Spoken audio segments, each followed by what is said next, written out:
Selles ülesandes ei ole mitte midagi muud võimalik teha, kui lihtsalt kirjutada kõik need arvud siia pikale murrujoonele välja.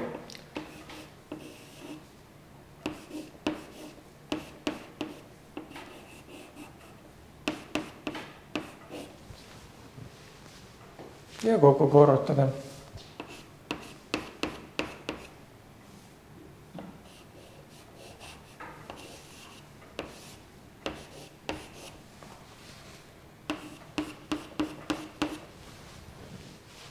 Lihtsamaks teha ei saa.